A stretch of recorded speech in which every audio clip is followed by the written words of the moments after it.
આ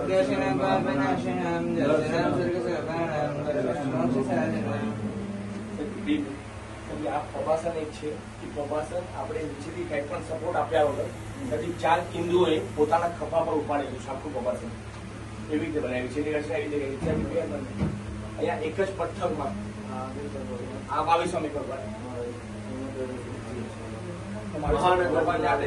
હિંચકામાં બિરાજમાન થયેલા છે. હિંચકો છે, ઝાડ પર હિંચકો બનાવ્યો છે અને બાળ સ્વરૂપમાં લીધા છે સાહેબજી. આ દીપમ સાથે 1200 બાળકો જોડાયા છે. બાળકોની બહુ પ્રીતિ છે આ દેરાસરમાં, એની માટે એ હિસાબે કર્યું છે. આ પ્રભાસનમાં આગળ ડિઝાઇન અને પાછળ ડિઝાઇન એક જ પથ્થરમાં અલગ અલગ છે. શેત્રુંજય પર્વત બનાવ્યો છે, શેત્રુંજય પાલિતાણા. ત્યાંના હુબહુ જે દેરાસર છે, જેવા દેરાસર છે, જેવી સાઈઝના છે, તળેટીથી માંડીને તળેટી વચ્ચેની તળેટી મોટી, પછી નાની, પછી બાજુમાં સમવસ્ત્ર કીર્તિસ્તંભ. કીર્તિસ્તંભની 4 માળની રચના, એની જ્યાં ડિઝાઇન છે ત્યાં આગળ 800 ફોટા, 300 મૂવી વિડીયો, 4 આર્કિટેક્ટ દિવસ રાત 9 મહિના મહેનત કરી છે. આમ 3200 પગથિયા આવે અહીંથી જઈએ એટલે આખી નવટૂકની રચના. નવટૂકમાં જે દેરાસર જેવા ત્યાં છે, જેવા શિખર છે, એવી જ સેમ સાઈઝ. અહીંથી આગળ જઈએ તો નવટૂકના ભાગ પડે. અહીંયા આપણે હનુમાન ધારાથી મેપ આવે, આ મેપ છે. હનુમાન ધારાથી 2 ભાગ પડે. આ એટલે આખો નવટૂક આવી જાય. અહીંથી રામપોળ આવે. રામપોળના પિલર, એની કમાન, ઉપરના દેરાસર, ધજા same to same. 1 inch 1 centimetre 1 mm નો ફરક નહીં. રામપોળ, હાથીપોળ, વાગડપોળ. પછી વાગડપોળ જાય એટલે શાંતિનાથ દાદાનું દેરાસર આવે. શાંતિનાથ દાદાનું દેરાસર એટલે અહીંયા શાંતિનાથ ભગવાન. આગળ જતા બાકી બધા જ દેરાસર આવે. અહીંયા પુંડરીક સ્વામી ભગવાનનું દેરાસર આવે. પુંડરીક સ્વામી ભગવાન મેન મુખ્ય દાદાનું આવે એટલે આદિશ્વર દાદા બિરાજમાન. સાહેબ આખો એનો ફર્સ્ટ વ્યૂ છે. એ શ્રી ગિરિરાજની આ છે, શિયા છે, એનો પક્ષાળ અહીં થાય છે મોટા દિવસે. આ સાહેબ આ બધો તમને સામે દેખાય ફર્સ્ટ વ્યૂ છે. આમાં મેં આપને કીધું આ રામપોળ, હાથીપોળ, વાગડપોળ, પણ વાગડપોળમાં વાઘ દેખાતો નથી. એની માટે રચના કરી છે સાહેબજી.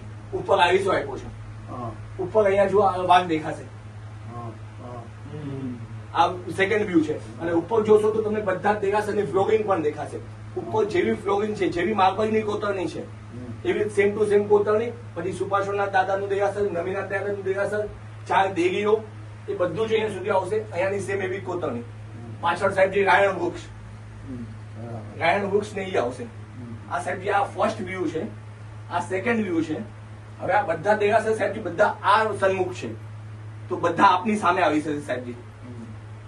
આ દાદાનું પ્રથમ દેરાસર છે, એ છોડી દેવાનું છે. આ સેકન્ડ દેખાય સાહેબ બીજું, એ પણ મૂકી દેવાનું છે. થોડા કામ આવશો એટલે ત્રીજું દેરાસર દેખાશે ત્યાં અંદર. એ ત્રીજા દેરાસર ને જોશો તો બધા દેરાસર તમારી સામે આવી જશે. બરાબર.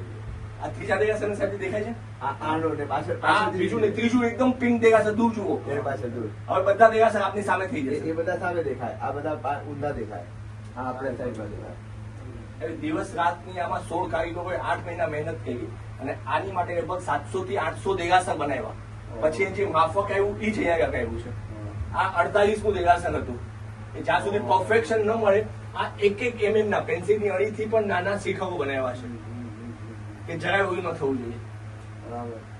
આપણે શેત્રુંજયજી અહીંયા સંકેશ્વર પાર્શ્વનાથ ભગવાન આ આર્ટિફિશિયલ ઘાસ છે. ચાઇના અને જાપાનથી ખાસ આર્કિટેક્ટો આવ્યા છે અને આ લગાડવા માટે કે નેચરલ ઇફેક્ટ આવે. આપણું સાદું ઘાસ લગાવ્યું તેની ઇફેક્ટ નહોતી આવતી, એની માટે ત્યાંથી ઘાસ ઇમ્પોર્ટ કર્યું. આપણે ફ્લોરિંગમાં ઉભા છો સાહેબ, જે આ ફ્લોરિંગમાં જે ડિઝાઇન દેખાય છે એ 1 mm ની ડિઝાઇન છે. એ ઇટાલીથી મંગાવી છે આપણે ડિઝાઇન, કે અહીંયા ભારતમાં નથી મળતી એવી. અને સાહેબ અહીંયા એક પક્ષાળની વ્યવસ્થા રાખી છે.